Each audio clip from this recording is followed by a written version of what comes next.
trying to preserve and keep the Stillwell a glimmering beacon that it is here in Pittsburgh, and it's got some years on it. I can't wait to see it. So, and I've yes, seen pictures right after online, this, but I know that doesn't do it any justice. The rumor is that Teddy had been there before. That's the rumor. Sure. So, just in your words, I guess, how important is it that one, we preserve our history here locally, or just anywhere? I mean, for that matter. But and then, is there any? What are your thoughts on being somewhere that Teddy had been that you haven't been yet? Right. So this is like, hey, wow, I haven't been there yet. You know what? Though the challenge is the conjecture about whether or not he was here. So just like our young history students, I've not yet found or been presented with any definitive word that Theodore Roosevelt is here. Now, I've been following around the country for over 20 years. Continue to think I might have gotten to every place he's been, or at least read about it. So you might have heard there was a reference today to the new nationalism speech in Osawatomie, Kansas in 1910. There's the relationship with William Allen White, the sage of Emporia, one of the great journalists in TR's time period, a hero in the book, The Bully Pulpit by Doris Kearns Goodwin, subtitled Theodore Roosevelt, William Howard Taft, in the Golden Age of American Journalism, written through the lens of McClure's magazine, for which William Allen White was one of their many writers. So I'm delighted to tour the country, looking forward to being part of the team that might investigate whether or not Theodore Roosevelt actually stayed at the Stillwell Hotel. He, of course, very often would stay at the nicest hotel when he came to a community. I understand that the local lore is that he came through during a candidacy. So the interesting thing there is we have either 1900, when he's the vice presidential nominee, and we know that he barnstorms the western states, and that would have still been including Kansas, while McKinley famously campaigned on his front porch and had what we call a front porch candidacy. He then travels extensively in 1904, perhaps not as much as a presidential candidate, maybe back into that tradition of the candidate doesn't run for and seek the office, but he traveled a great deal, and maybe the 1903 trip around the country can be seen as a precursor to the 1904 election. He travels extensively, as I mentioned, the Osawatomie in 1910, 1911, and 1912. It's almost a continual campaign to connect with the American people, eventually through this new effort of the Progressive Party. So if we've got Theodore Roosevelt coming to Pittsburgh and staying at the Stillwell, I think we can narrow the lens to 1900, 1903, 1904, or 1911, 1912. So I look forward to participating in that investigation. I think it's coming to Pittsburgh and performing on behalf of the Stillwell and the Heritage and Education Foundation. Part of that is that Pittsburgh is so typically American.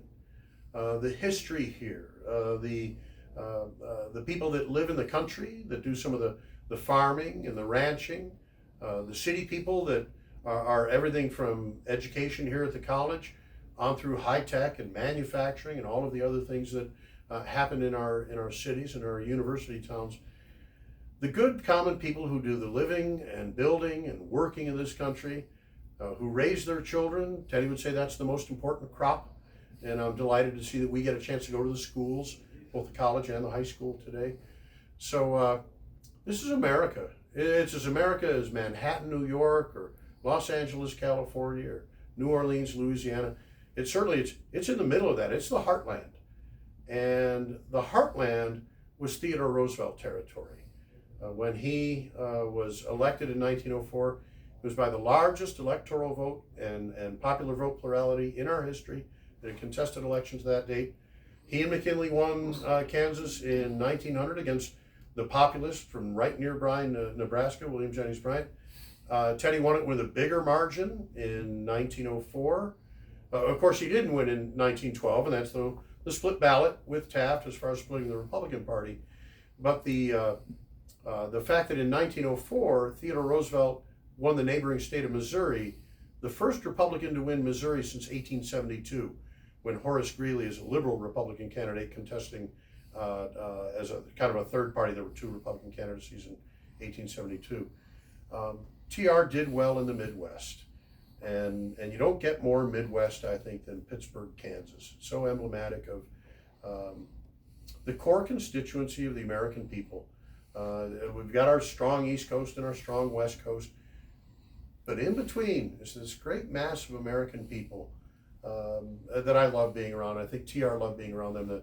The question about the kind of the exuberance that Mr. Lawson was mentioning, or just the enjoyment of people. Theodore Roosevelt wrote and spoke of the glory of work and the joy of living. That one of the greatest rewards that life has to offer is the chance to work hard at work worth doing. Where do you see that? You see that in communities like Pittsburgh. So, and the fact that at the Chamber of Commerce meeting this morning, there were so many different foundations and civic clubs, from Toys for Tots with the Marine Corps to the Kiwanis Club doing their pancake breakfast.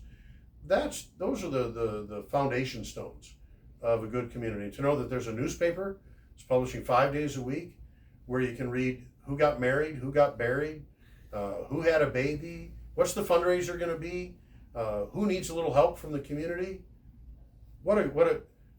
Coming to a community like Pittsburgh and helping to add to the preservation of a historic place like Stillwell, I'm glad to be able to be a part of that.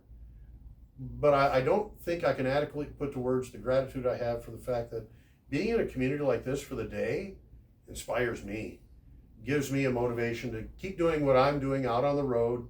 It's often time away from home and away from family, but I gather so much goodwill, so much insight and inspiration for what's going on in a community like Pittsburgh, that now I get to take that to my next presentation, and that's fuel for me as I travel and contemplate, the challenge that I have to bring TR to life for audiences.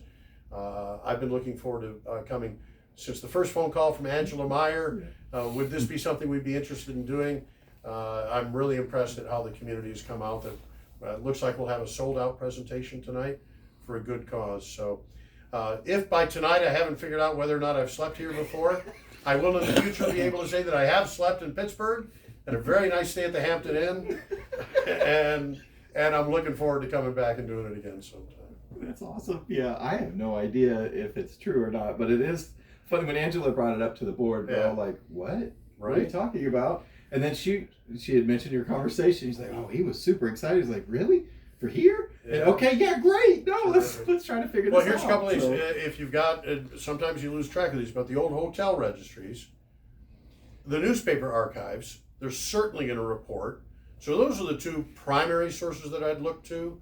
And then, unfortunately, every now and then, I had to do this in Klamath Falls, Oregon, at the Klamath Falls Hotel. They, for years, have had a framed picture purporting to be Theodore Roosevelt when he visited the Klamath Falls Hotel. And if you look closely at it, I've looked at enough pictures of the character that I portrayed to sadly tell them, that's not Theodore Roosevelt.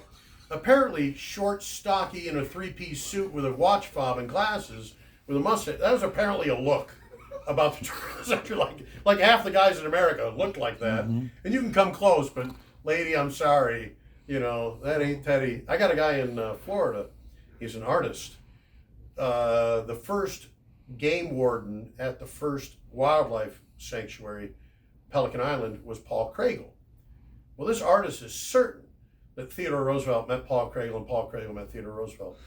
And even if I were affirmative in desiring to do that, that's just not true to every end of my knowledge. And yet he's painted a picture to try to make that the case, that they were in a boat together now at Pelican Island. And hey, I think we're wrapping up. We've had a little fun here. Maybe we'll be back on camera later in the day or something at the reception. What I was trying to do is get one last picture. If we can go in, Chris is the dean. Remember you met him this morning. Yeah. And